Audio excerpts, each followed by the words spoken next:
friends. We're here to celebrate the 200th anniversary of the birth of the Bahá'í. And our songs this evening are taken from composers of African descent, some whose names we know and some that we don't. The first song was a song written by Van Gilmer, who is the director of the House of Worship Baha'i choir at the temple in Wilmette. The next song we're going to sing is spiritual, a Negro spiritual, and it came out of the genius of people who had been enslaved for 400 years. And this song is about struggle and overcoming struggle. I open my mouth to the Lord, and I won't turn back. I will go, I shall go, to see what the end is going to be.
This is just a glimpse of the person of the Bahá'í. The revelation of the Bahá'í stands wholly unparalleled in the annals of religion. His writings amounted to more than 500,000 verses on countless subjects. The ministry of the Bab lasted for 6 years. He prepared the hearts for the coming and the promised one of all ages, Baha'u'llah. The copious writings of the Bab and Baha'u'llah are the origins of the global Baha'i community's endeavors for the betterment of the world. Tonight, in honor of the Bicentenary of the Bab's birth, we are sharing with you glimpses of some of his writings and the transformative impact they have already had worldwide, as souls seek to put his words into practice and action. The Bab wrote, "We verily have revealed unto you the knowledge of the exalted station of your being." He described God as the mighty cultivator. We have all been endowed with a soul which is a sign of God, a heavenly gem. We have all been endowed with a soul, and we are all connected to the same source of life. We are all linked to the holy threshold. Imagine how the world would be if we navigated life mindful of our exalted station. What happens when we forget this guidance? We invite you to reflect on this. Enter the garden.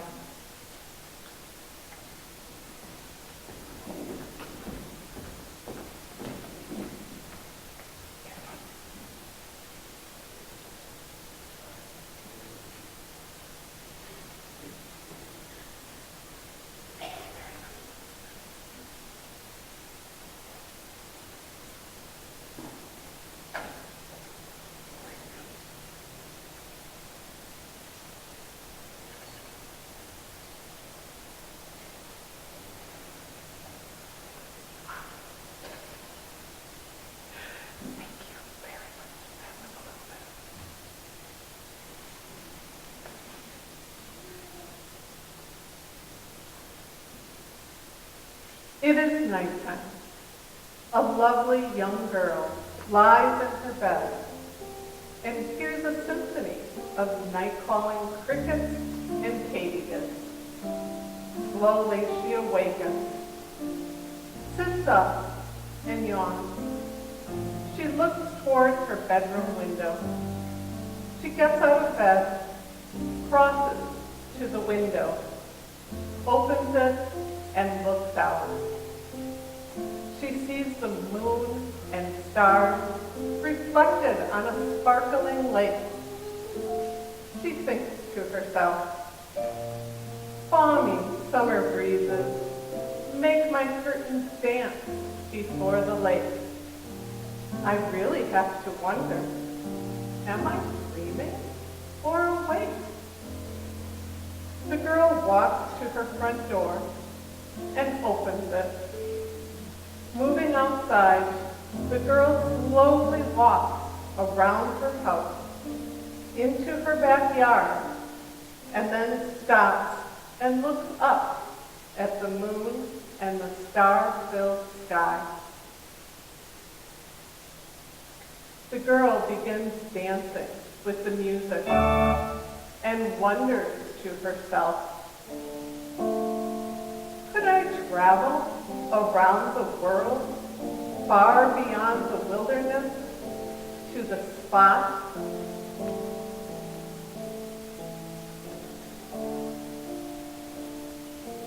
house,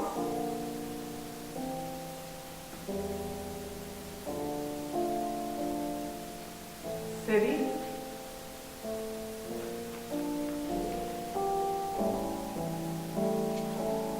park,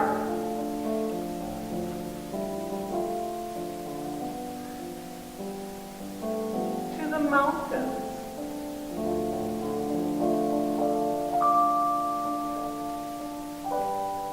refuge,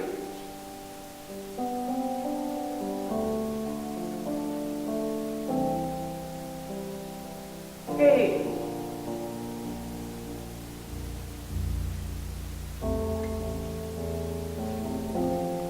the valley,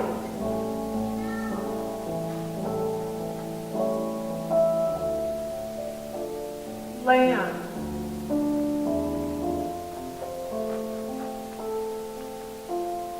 Sea.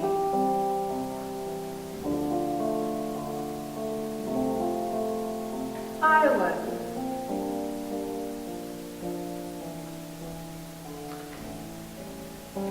And meadow.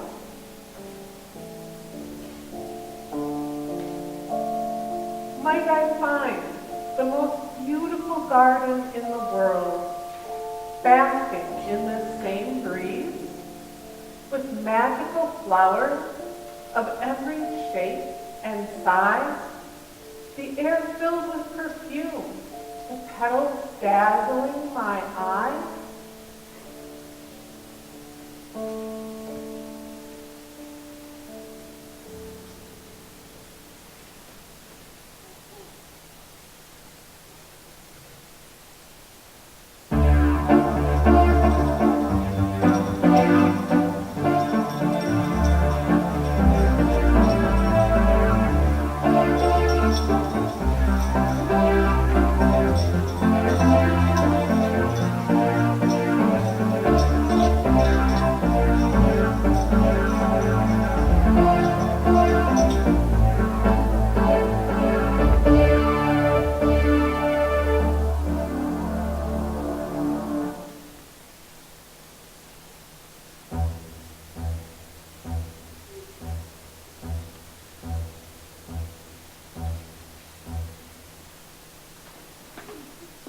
Welcome, little one. What a beauty you are. How noble. What does noble mean? Whatever. Hey you itsy bitsy flower. You seem to have so little power. You're very, very tiny, and I bet you're very whiny. Too bad you don't have no leggy stems. My leggy stems are sparkling gems. My petals are strong, you silly little thing. But beware of my snap, it'll make your head ring. I really hate purple, so ugly and dark. Everyone will say, that flower, Mr. Clark. Yeah! You may have noticed my strong, bright petals. I've even won many important flower medals. Too bad you're so puny and fragile. Look at me move. I'm super agile.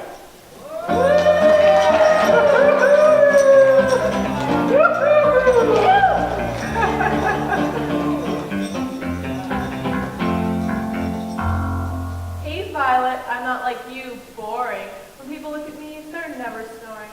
I'm the special kind of rose you'd like to put in parlors. And when people buy me, it costs them lots of dollars. I smell so sweet, people swoon, you see. I'm often invited to really fancy teas. Hey, you're not great like me, Becca saying. When I look at you, my heart doesn't sing. It's a shame you don't have a fragrance like me. I always have to shoo away all of the bees. What a waste of time to talk to you. We're so important, we have lots to do. We can barely see you. You belong in the garage. Tomorrow afternoon, we'll be placing the corsage.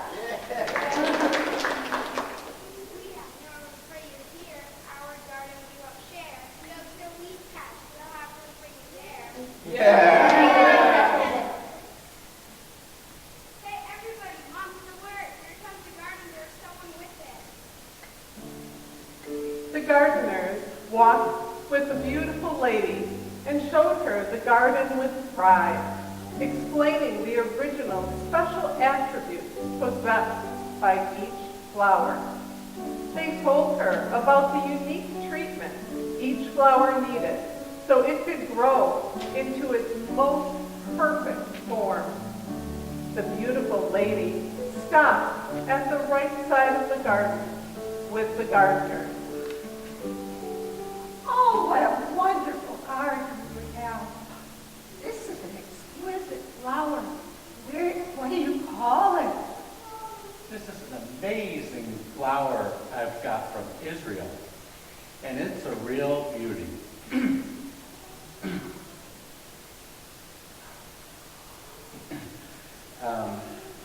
She's very sensitive and needs a lot of loving care. If she does well here, we will get more African violets. Beautiful. Oh, how lovely the garden looks. Look at all the variety of color, shape, size, and form. I am inspired. Like, this is truly amazing. I think it's because they're all different, and you give value to and special care to each individual flower.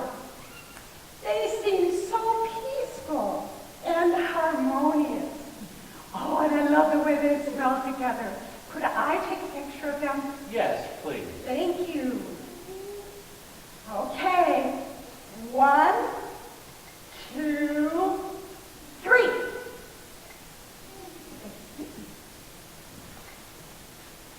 Imagine if all the peoples of the world were to consider themselves as flowers of one garden, bringing their unique qualities and beauty to the greatness of the whole. Imagine reflecting such qualities as joy, happiness, respect for others, service to others. Imagine what a wonderful world we could have.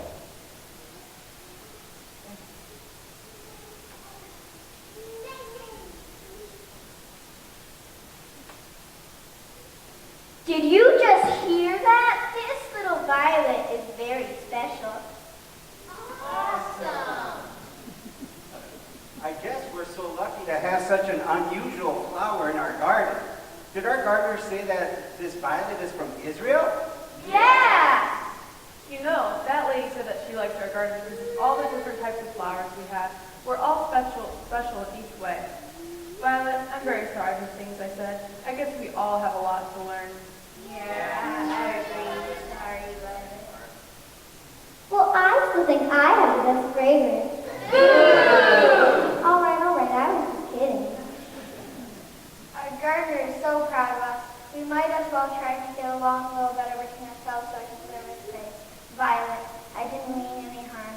Just call me Snappy from now on. By the way, I really love your purple petals. Purple really is my favorite color. I was just jealous before. But don't tell anyone. Yeah, and being so big isn't so hot. My head is so heavy, it weighs a lot. And no matter what size, shape, or color, could it be that we're all important and noble? Yeah. Even me. Especially you.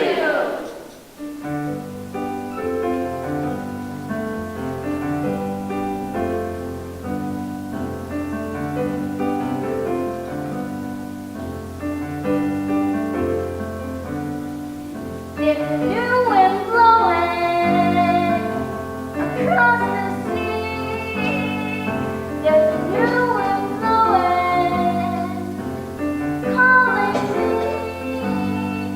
It's a new way for a new day, gonna set all men free. It makes me strong as a mountain, you move like the sea, like wings like a bird flying through eternity. There's a new wind blowing across the sea. There's a new wind blowing, calling me.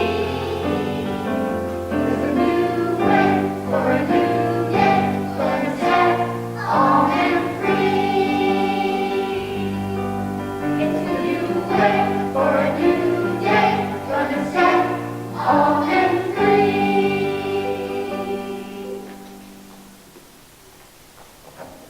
The girl arrives at her house. She walks inside and crosses to her window and looks out at the lake. Then she gets into her bed, pulls up her comforter, yawns, and finally rests her head on her pillow and smiles.